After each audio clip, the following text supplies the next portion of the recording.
Olá! Neste vídeo, vou mostrar como alterar a data e a hora na BIOS do HONOR MagicBook. Para fazer isso, você precisa estar na BIOS.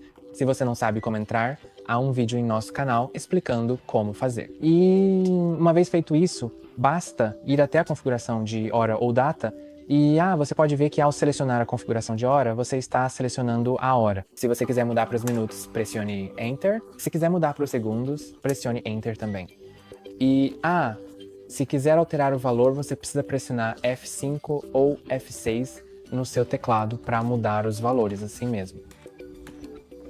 Então, ao pressionar Enter novamente, volto para as horas e também posso alterá-las, ou posso descer e mudar o mês, o dia ou o ano dessa forma. E isso é tudo por hoje. Não se esqueça de curtir e se inscrever no canal. Até a próxima!